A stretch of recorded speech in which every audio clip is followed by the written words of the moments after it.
break. My name is Tina Kim Philibot. I use she, her pronouns. I'm a transracial Korean adoptee. I'm a parent of a neurodiverse, non-binary queer artist. I'm also an educator. I'm also one of the inaugural DEIJ directors in New Hampshire for K through 12 public schools.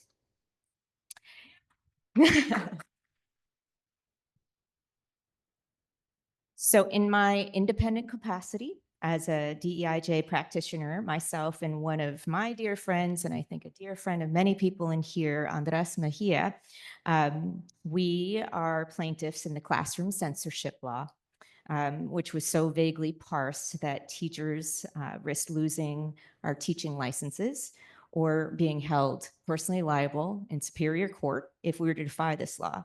So what does it mean to defy the law, right? It's having the very conversations that you're having today in our classrooms, right? So if teachers engaged in the history, cultures, experiences of marginalized identities, that's the risk.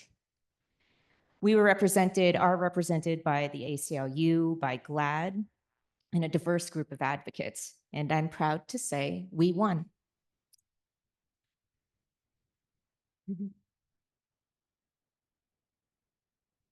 So ours is the first case law of its kind in the country, and it is helping other states with similar lawsuits win their lawsuits as well. So as it should have been and should be, our youth, especially those at the intersection of multiple marginalized identities, have the space to learn about our own cultures, our lived experiences. Our teachers get to engage in this way without the fear of being censored. So this year's conference has centered around the complex struggles faced by individuals navigating the very multiple marginalized identities that we talked about today. Today, we've been inspired by powerful presentations that have deepened our understanding of these intersecting challenges. As we move into the final discussion, I am confident it will have a profound impact on how we connect, engage, and support one another. We are about to delve into the unique experiences, challenges, and profound resilience that exist within queer and transgender communities, transgender communities of color. And I think the conversation is about to shed some light on the sources of power and enduring strength from our transgender communities of color. So for this conversation, a model of possibilities, our keynote presenter, Tiq Milan, will be in dialogue with New Hampshire's own community activist, Angel Simone. Yeah. So Angel Simone, if you don't know, is a certified DEI consultant dedicated to creating spaces where people from diverse backgrounds and experiences can unite. She works to foster meaningful connections and build inclusive spaces where all of us are welcomed, valued, respected, and heard. Tiq Milan is a sought-after host, and you are. Sought-after host and strategic media consultant. He has moderated conversations about LGBT representation in media for HBO's Newfest Film Festival, the Toronto Film Festival, Logo, and MTV. He guides organizations and companies in creating detailed media campaigns that engage diverse audiences in ways that are inclusive and authentic. Tiq also served as the senior media strategist and the national spokesperson for GLAAD. So I know we are going to hear through their stories, inspiring ways to push us to think beyond what we think we know. So thank you, Tina. Thank you. Awesome. So welcome, everybody. And I'm just going to encourage you. I know it's been a day of a lot of information, a day of a lot of words, but let's just be present, ground ourselves here. It's really my honor to hang out with my friend T. He's a friend of about 2 weeks. It's been amazing. It's been amazing friendship. And so I just want, I'd never heard of Tiq before. I will be really honest, and I'm sure there's many here who have not heard his name. And so I want Tiq to just start off with why you think we invited you here today. Who are you? Why y'all invite me? Oh boy. First, thank you all for having me. Got to listen to some of the presentations, really interesting stuff. So, what about me? So, I'm Tiq Milan. I'm a Cancer. Well, I am like long walks on the beach. No, but I think a part of the reason that I'm here is because of my story. I'm a Black trans man, a queer trans man. And I think one of the significant things about my story, just like my biography, is that, oftentimes when we think of the trans experience, we think of folks who've had to come through so much hardship and resilience and, losing love and all these things. But that was not my story at all. When I came out to a loving family. There are times that they didn't understand me, but they love me still. And I think them starting to understand me helped them understand themselves. Have a loving queer trans community in New York and just throughout the world. And it really has been one of the best things in my life. Being queer and being trans has really been a blessing to me. And so I think a part of the reason that people want to hear me talk is because there's a different approach to the queer and trans experience. And also I'm really interested in the complexity of our human experience too. I think for me, the experience of being a queer person and a trans person has been about an exploration and almost an excavation of what it means to be a human being, right?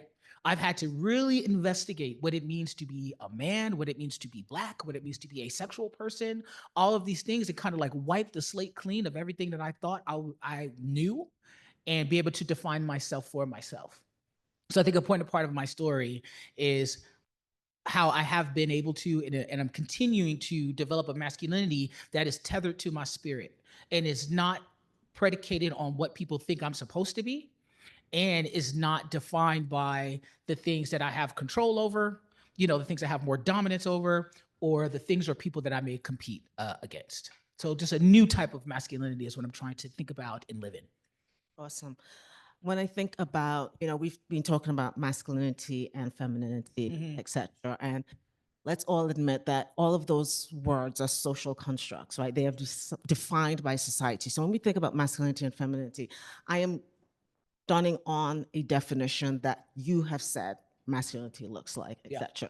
So I love when you talk about humanity, and what part of my story is when I came out, it was very traumatic, but something somebody said to me is that you need to learn to separate the voice of God from the voice of people. Amen. And so when you think about discovering your humanity, what was that journey like? What was that journey of not their words, but my words, who I am, and being able to own your humanity? It's a journey that's still happening, right? And I think it's a journey that we should all take, that we should all be in, is thinking about who we are, our gendered selves, our racialized selves, our aged selves. What does it mean for me to be in this body? What does it mean for me to define myself for myself? So it's been a journey that I'm still on, and it's definitely had its challenges.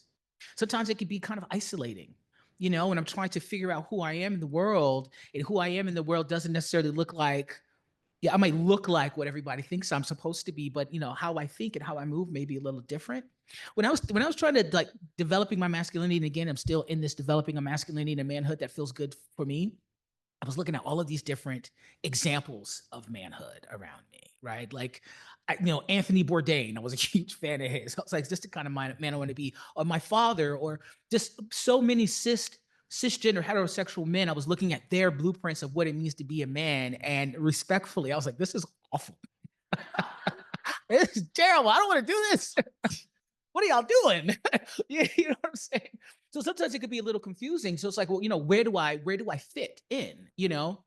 But what happens is you have to start again, like listening to others, stop listening to other people's voices and other people's ideas of who I'm supposed to be, and do it for myself. We talk about the voice of God. Now I'm a Christian, I'm saved. And that's another thing too. Like, I'm Black and I'm trans and I don't miss church, and I preach in church and all these things. That's been another aspect too that's been really important, is finding my spirituality and finding my spiritual home, and that having a close relationship to God and having, a religious practice. And, Christianity is, complicated and is weaponized in various ways. right? But it has helped me have a strong relationship to my spirit, which then in turn, I have a strong relationship to the complexity of my own humanity. Right. If I understand who God is in my life and I have a strong community and have a strong family, there's really nothing in this world that anybody can take away from me. And this kind of like, when, there's this idea of like not giving any F's, I've kind of gotten to that point where I don't have any left to give. As I love myself enough and I have enough community and family to kind of prop me up and validate me so that the voices of the others have been silenced, and it's a freedom. And I always talk about queerness as a freedom. To be queer is to be free. It doesn't necessarily have to do with your sexuality or who you go to bed with, or who you desire. It's about your own personal philosophy of being free. I'm free from everybody else's expectations, but just not my own. And I can mitigate those expectations. That's something that feels good to me, and that's healthy. So I think that's what that looks like, if I've answered the question. Yeah. Like 10 other questions. Okay, there's a bunch of questions. Okay. But talking about queer, Yeah.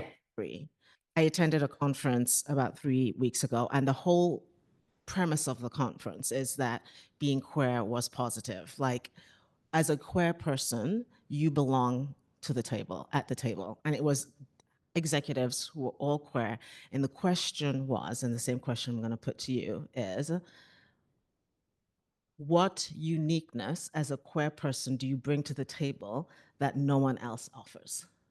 That's a good question. What uniqueness do I bring to the table as a queer person?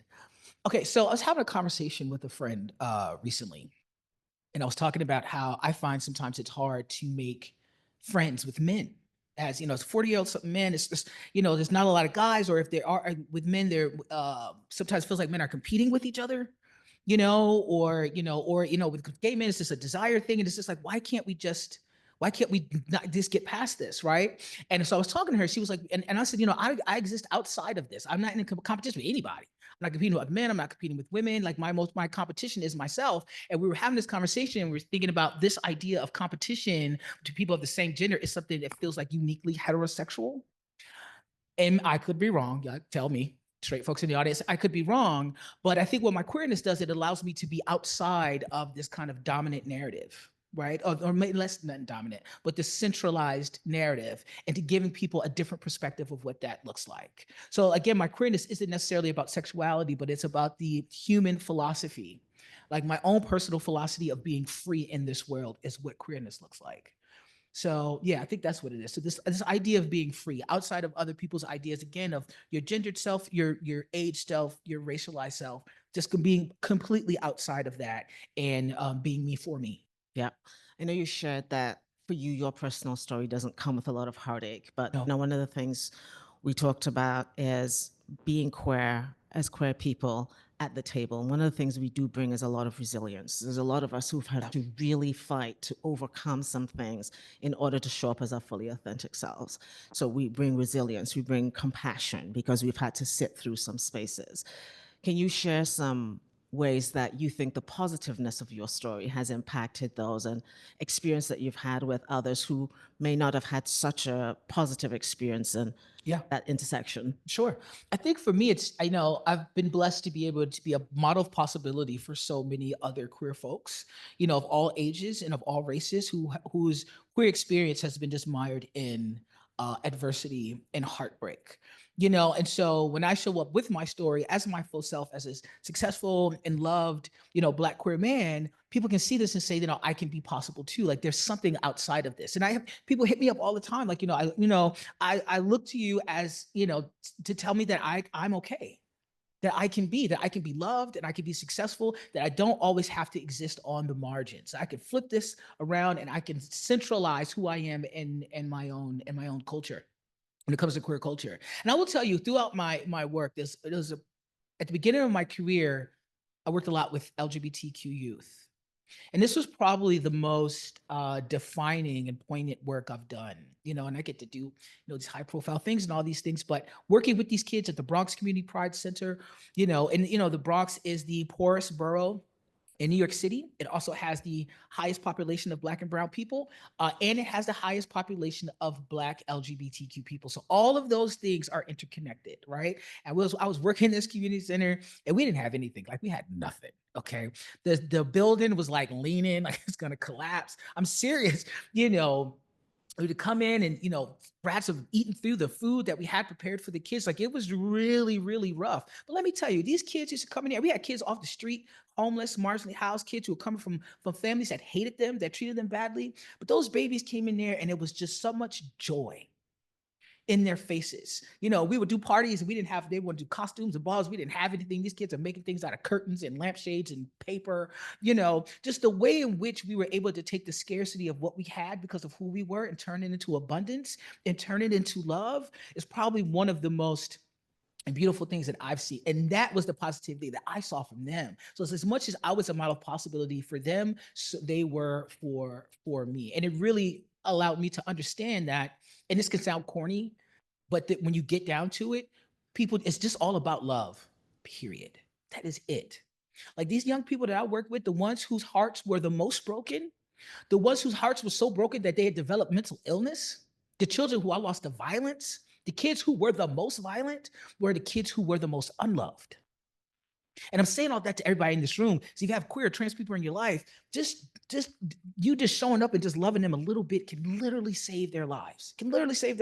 So I know just me being me in this space, the way I present myself online, the things that I do, I know just me existing for in front of other people can save a life. And I take that very seriously. And I think that we all should take that seriously. You never know who needs to see you. You never know who needs to hear you say, you're okay. And I accept you. And you have a safe space here, right? And I think that's a privilege that we have. And me and Chip, I don't know where Chip is there. Me and Chip and I were talking about privileges earlier, you know? And I was saying how, you know, I'm a trans guy. People don't know I'm trans unless I tell them, you know, like my landlord doesn't know, my neighbors don't know, you know, people don't know. But because I occupy this space of being assumed to be a cisgender person, then there comes an obligation there. As a cisgender man, people, you know, I'm assumed to be a cisgender man, there's a privilege there. So with that privilege comes an obligation, and the obligation is for me to make sure that every space that I enter is a safe space, right? Because I have the space to create danger spaces, because that's what men do. We can make things really dangerous for a lot of people. We can make things uncomfortable. So I know that I'm in this privileged body and in this privileged assumption, then it's important that every space that I go in, whoever's around me know that they are okay to be their fullest self. They're okay to be their fullest self. You're okay to tell me no. You're okay to be who you are. You know, so that's the thing that I don't even know if I'm answering your question anymore, but I just think it's an important point. It's an important point to have an understanding of the places of privilege in which we sit and what that obligation looks like. And sometimes people feel it's a heavy lift, but it doesn't necessarily have to be. You know, it's just, this is a safe space wherever I'm at if you're in it. That's been really important to me. Awesome. I love what you talked about. Be the one, you know, be the one that you didn't have when you were younger. There's a really interesting statistic that says it takes one person in a queer person's life to reduce suicidality by 60%. That is huge. It takes one person for you to just say you are safe. And one of the things we had talked about is in New Hampshire, unfortunately, because it's such a small percentage, you don't see a lot of people who look like you. You don't have a lot of community. So we have a tendency to isolate and pull away. Mm-hmm. What's your advice in that space where maybe there isn't the one, or you have to break through that personal barrier of, I am going to pursue community because community isn't coming to me? Yeah, that's a good question. I think online spaces have been really important when it comes to that. I know a lot of people say like things that happen online are not real, you know, but when I first came out, when I, you know, was looking for resources, it was online communities that really helped me out. I remember, you know, this is a long time ago. This is when Yahoo chat groups. Yeah, you know, and this is, you know, it was called Urban Trans Men. This is when they were saying urban instead of Black, right? So there's an Urban Trans Men Yahoo group. When I was first coming out, I really didn't have any community, and it really did save me. It really let me know that I wasn't the only person. I was in New York City. I wasn't necessarily isolated, but I didn't know. I didn't have a foot in just yet, you know? So that's my advice to folks, like really looking at online spaces, Facebook groups, whatever kind. There's tons of groups out there where you could just talk to like-minded people, and you could do video chats with people just to know that you aren't alone. And then outside of that, and this is probably just a harder thing to do, but just internally, like what is that internal conversation you're having with yourself, that internal monologue to let you know that you are okay and you are loved. And that's hard when you don't see other people that look like you. And then the messages that you're getting is that you are not enough because of a plethora of reasons. But I think online spaces has been the best place to create community if you are isolated. And I think community is so important. You know, it's hard to exist as your full complex self in your most authentic self when you don't have any community, you know? Yeah, that makes me wonder. Maybe I'm not here to ask any questions, but I did. But you know, but it does make me wonder to think about that isolation piece. Like, you know, being a Black person in New England and New Hampshire, I was thinking about like, how do you all create community and have this sense of vitality and beauty and love for yourself when there isn't, and maybe making assumptions, when there isn't a large community. Yeah, and something we talked about is that we have to go out and look for it ourselves. Yeah. We have to create it ourselves. We have to reach out. And so a lot of times the onus is on us Yeah. to create that community. Yeah. Yeah. And it can get tiring and wearisome, Yeah. etc. So yeah, Mhm. I'm sure is amazing. Yeah. I love it. Oh, I think I don't know how much time we have in terms of sharing questions for the audience, but I did want to first say, with all of that we just talked about, the isolation, being in an area where you struggle to be authentically yourself. If I was to say, Tiq, give 2 pieces of advice to somebody out there who is sitting here going, I don't know if I can come out. I don't know if I can do this. What would it be?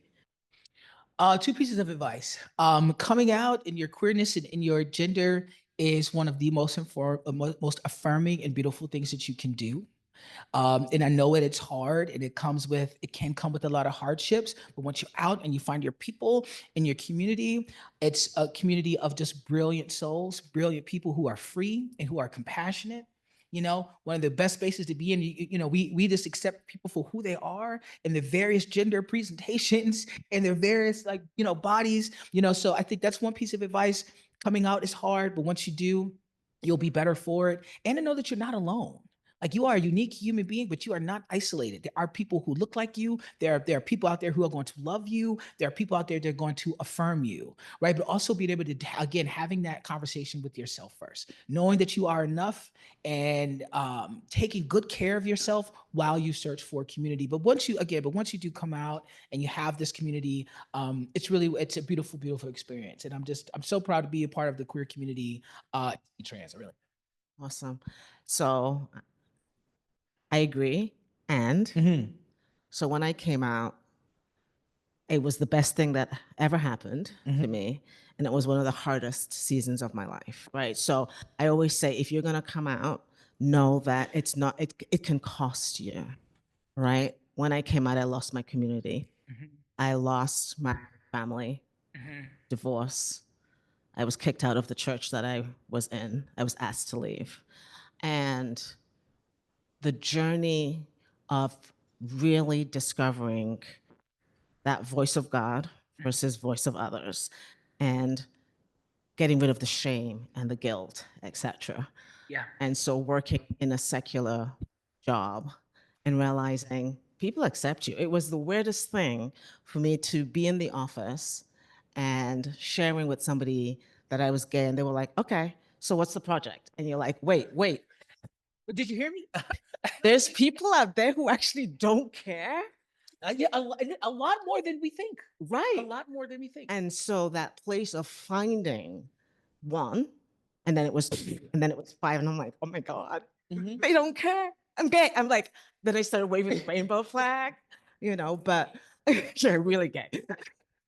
But I do want to encourage that there are positive voices out there. There's positive stories out there. And it may take a little bit of resilience, a little bit of trying over and over again to find that voice, to find that safe space. But it does exist, and you will be all the better for it. You know, if you've heard my story, I have a TEDx. I talk about having to pretend to not be who I am, having to shut down that side of myself. I wasn't able to love myself. I wasn't able to love others. I didn't even want my children near me because I couldn't be in relationship. I was afraid that if I hugged somebody, somebody would figure it out, etc. And to be on the other side of that story and to feel true joy and true happiness and that self-acceptance, there is nothing like it. So if you can hear anything today, is be you. Be all of you. Be all of who you are. Yeah, for sure. And I think just building on that, this, losing people, losing family or churches or partners, I reframe it. It's not necessarily a rejection, but this is an alignment. I always say, I don't want nobody that doesn't want me.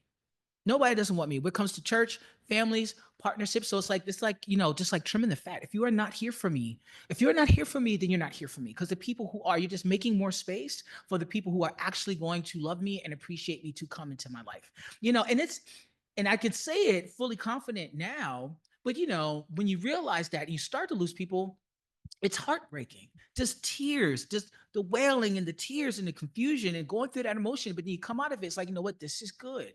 I don't want you around me if you don't love and appreciate me for who exactly I am. And this even goes for family. You know what I'm saying? And I think some of the closest people I have in my life are chosen family. There's that saying that the blood is thicker than water. But there's the whole thing is the blood of the covenant is thicker than the water of the womb. Okay. So it's the bonds that we create with each other that really matter. It doesn't matter if we have the same bloodline, we have the same last name. I do not care. I do not care. So I think that reframe is really important, particularly for queer and trans people, because you're right. There is going to be a lot of loss and rejection, but really it's a realignment to get the right people in your life, have the right family and the right community around you. So it turns out to be all good in the end. Awesome. Yeah. Want to switch to questions from the audience? Yes.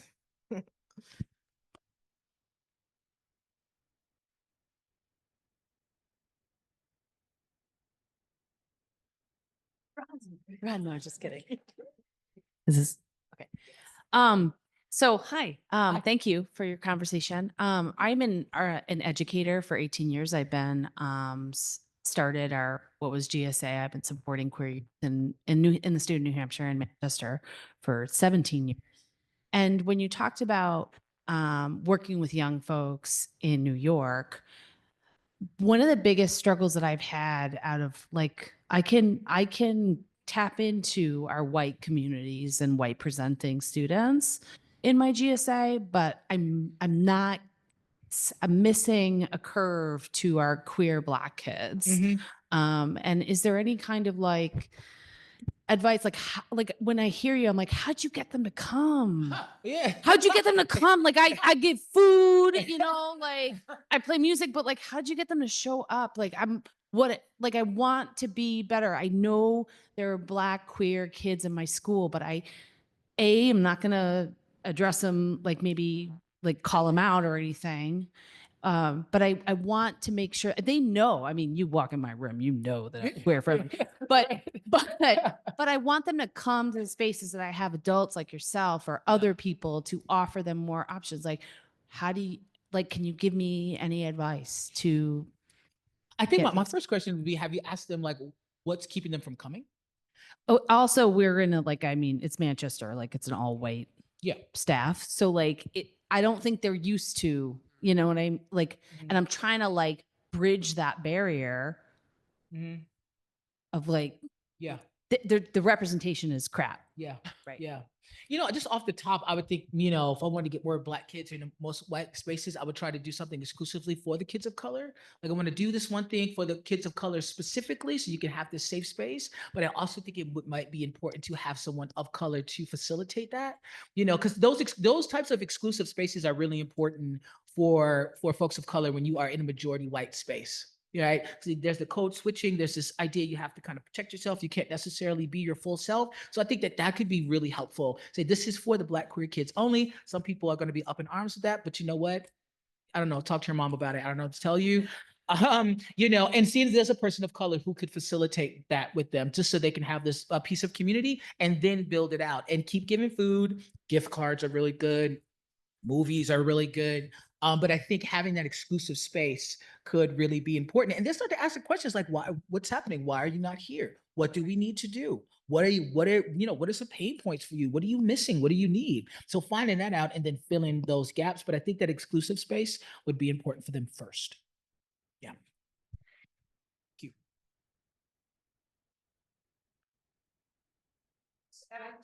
Oh, sorry. Could she also consider bringing in somebody from the community who is a person of color Absolutely. and creating a relationship with that person that Yeah. first for the entry, but then also sort of in a sustained way so that the kids will feel like they're represented by Mhm. an adult that Yeah. truly gets them. Yeah, for sure. That's another way to think about it. Yeah, I agree. I agree. Yeah. And not just to talk to the young people, but young people need some interaction. You want to talk to them, you got to move them around. You know this. You got to move them around. You got to ask them yeah, you got to Yeah. ask some questions, icebreakers, all of those things to kind of really get them feeling that they can be their whole selves, because I'm sure that they can't for a number of reasons, you know? Right. Because there's two things they're dealing with, not just the one. Yeah. Both exactly. of those things are And threatening. in both. Well, it's so threatening. Yeah. for sure. Okay, thanks. Thank you. Thank you. Something to also consider as you find the other person is they don't necessarily know it is safe. Yeah. Right? You know it's safe. And so when we think about this, think about inclusive spaces or spaces of belonging, that idea of belonging, what it takes for me to belong may be very different what it takes for Tiq to belong. Yeah. And so building relationship is going to be key, even if it's with one, and they, by word of mouth, say, oh my God, she's amazing. Mhm. That's what you need to do. You need to get into, they're not just going to come. They don't know you're safe. Yeah. You know you're safe.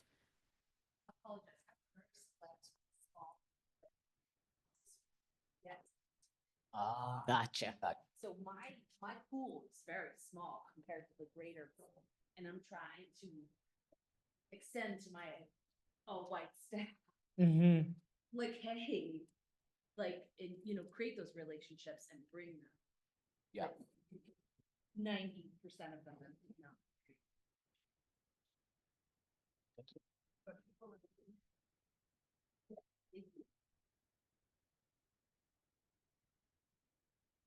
Can I go? Thank you.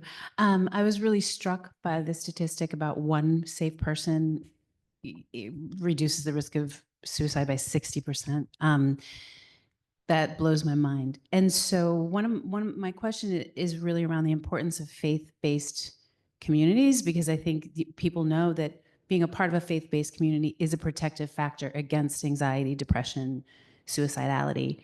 And yet so many faith-based communities expel their LGBTQ members. So are there any accepting Christian faith-based communities that we can refer people to? So if they are expelled from their own, that they might find a faith-based, specifically a Christian community that is accepting. I mean, I know the Episcopal Church is one that is pretty welcoming, but it would be really good to have others in mind. Yeah. The Reformed denomination is really open. I'm part of the Dutch Reformed Christian denomination. Middle Church, shout out to Middle Church. Middle Church has their online sermons every Sunday. Very accepting, open Christian community. Like even in our church, we have like our queer saints. We have St. James Baldwin and Cecilia and Audre Lorde that is up on the stained glass windows in our church. So like Middle Church in New York, Middle Collegiate, Judson Memorial Church is another great church that's really open and integrates queer and trans people into the sermons. Like I preach on those things all the time, and I think having that faith base is important. And I know they can kind of be off-putting for folks, and I get it. I used to be really put off by the idea of Christianity or faith anything, just because of what we understand about Christianity and its relationship to queer people, to Black people, to trans people. So I think if folks in faith want to be open, then they're going to have to really do the intentional work of letting people know that, yes, this is a safe space and that God loves you and that we love you and you can be here. And I'm a true believer that when people have a spiritual foundation, whatever religion it may be or a non-religion it may be, it just elevates your life in such a meaningful way. You know, you're right. Your anxiety goes down, depression goes down, all of these things where you really have a clear understanding of your relationship to your own spirit. But yeah, so Middle Collegiate, Justice Memorial, and Reformist denomination are really, really open. UCC as well, Unitarian churches. Yeah. Yes, So Arian, yep.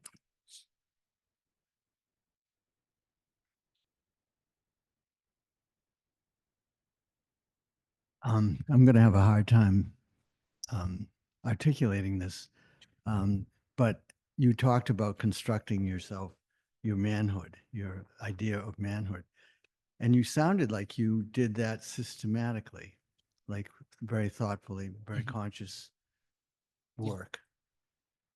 And you objected to the common, masculinity. Yeah. And I do too. And I'm wondering how you dealt with, how you constructed it without the competition, without the competitive, which is so fundamental to masculinity. Yeah, for sure. Did you do that systematically? I mean, it amazes me. Yeah, thank you. Yeah, it's definitely been really intentional, and I think the way I could do that without engaging in the competition and all that is because honestly, I'm not in straight community. All like that. Like, I'm just being honest. I'm outside of it. Like, the vast majority of the people in my life, family, chosen family, and friends are queer, gay on some kind of way, like, on some kind of spectrum, which kind of allowed me the space to live outside of that. But again, it can get lonely and kind of isolating, because it's hard for me to make, like, I want some boyfriends, like I want some guy friends, but it can be really hard. But I was that outside of that. Then also I have a really strong relationship with my dad, and my father's a really gentle man. Like, I've never heard him yell. I've never heard him yell, never heard him be violent. He's a very masculine man, but he's also has a softness to him, and he is able to be in that space in a way that I've thought was really, really beautiful. And so, when things do get hard, I get a little lonely, I could just always go to him. And again, it's about having that one person. So when it comes to me cultivating my masculinity, trying to understand myself, I can always go to my pops and he can, like, help me understand myself better, and he's just like, man, F them, your own person, you know what I'm saying? But yeah, so that's been really helpful. And just not engaging in it. Because I haven't had to. Yeah. Very cool. Thank you.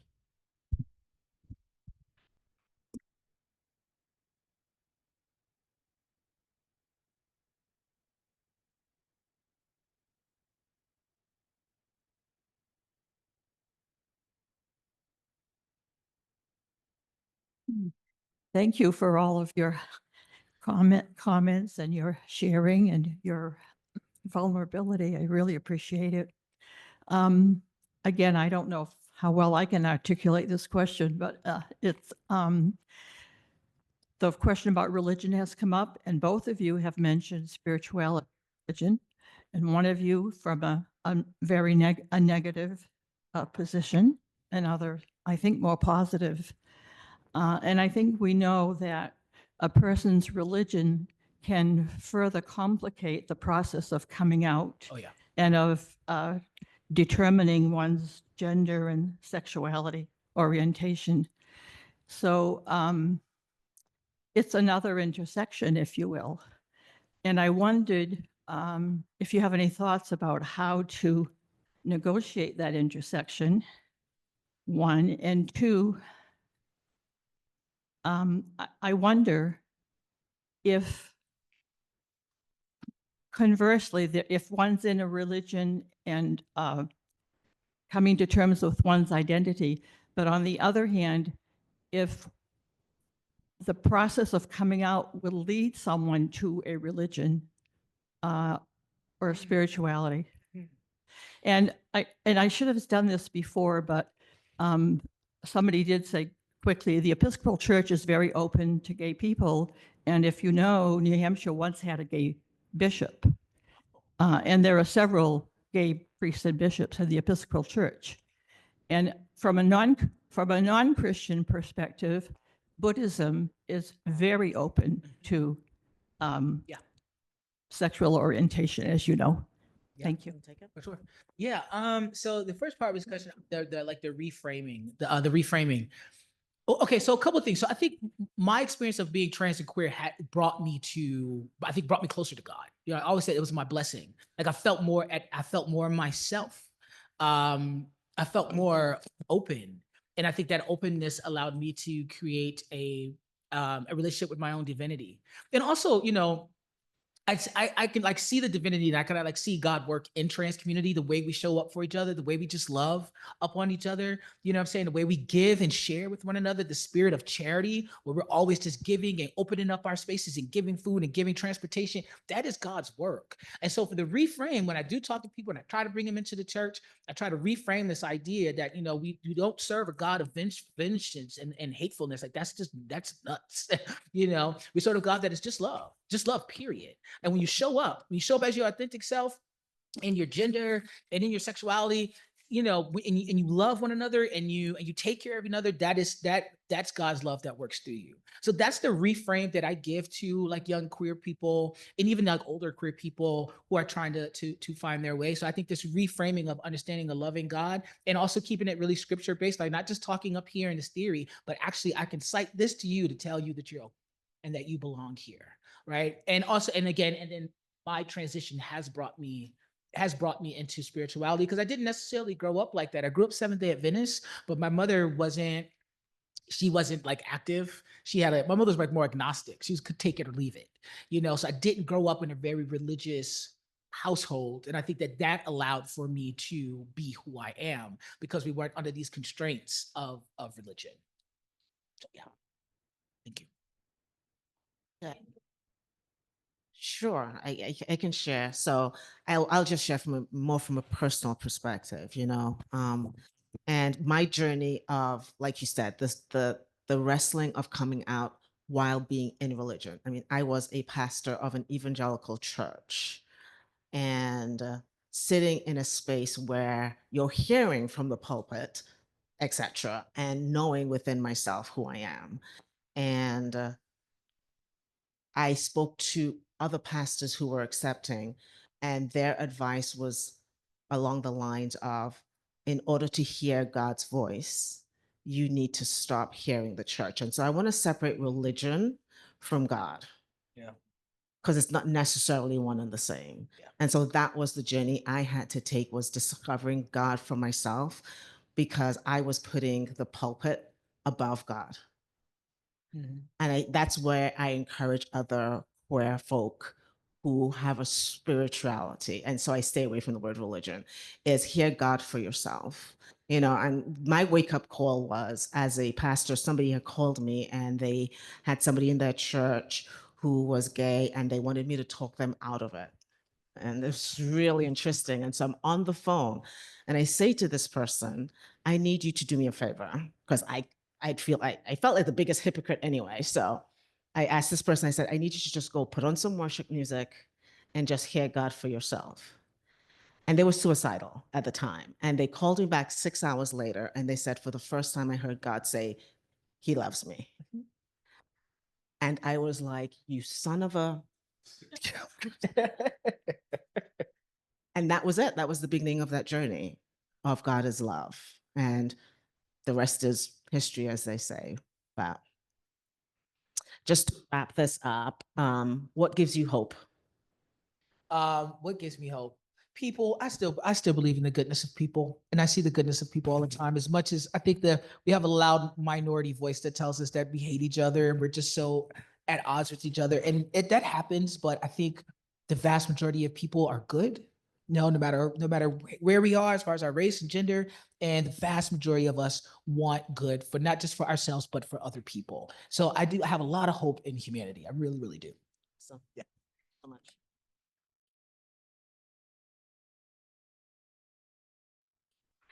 Well, thank you both so much. for your engaging conversation. And I'm going to try to wrap this up quickly. My task is to close this out and give you some news. And I don't know where to start first. So let me do the news bit. If you want to know more about what the Black Heritage Trail is doing, visit us on our website. We're in the middle of trying to reach 400,000 New Hampshire people for change. So go and look at that. We're going to be going into AI, augmented intelligence, to get this information across the state. That's on our website. You can look it up. Our Talk series is getting ready for next year, and we're going to look at the art of war from a spiritual aspect for Black people, starting from from their homeland in Africa, looking at the African cosmology to how they were able to use that to survive life in servitude, enslavement. And I guess I got to thank our sponsors, Eversource, who is here. They brought a table. Thank you so much for always being here and supporting us. It would be fair to name the rest: TD Bank, New Hampshire Charitable Foundation, Give Black Alliance, Delta Dental, Revision Energy, the Episcopal Church, Riverstone, UNH, and Keene State, and of course, SNU, for supporting our work. So that's the announcement. I think when we put this program together last year, when we had the idea for this program together, it was our hope to really bring together a group of people where we could look at each other, learn from each other. And I hope that the course of the day, we're able to shine a light on the rich and complex stories that make up the human experience, all of us experiences. And to see where we are on that spectrum of masculinity, femininity, and sexuality, and how complex our own stories are by learning from each other. In the field for today, the alphabet, I'll use some of the alphabet letters just to do our learning, not just LGBTQ plus. But A, starting with A, the two words that I heard and that I want to take home and to incorporate in my own life is authenticity and audacity. We can live life with those two, being authentic and audacious. Couldn't be more beautiful. The next letter is T. And thank Harold for giving us some of the tools on how we can live authentically and audaciously. First, we've got to take care of ourselves, heal ourselves. And we got to take care of each other, heal each other. And then we've got to take care of our people. And that's all of our people, all of us. So thank you, Harold, for those tools. And then two letters, Justice gave us the biggest one, the letter L, love. We can't do this without love. Authentic, audacious love, right? Being ourselves. And I think Harold said that freedom is equal access to joy. And finding that joy in ourselves first is a best way to be free, right? What it is that gives us joy.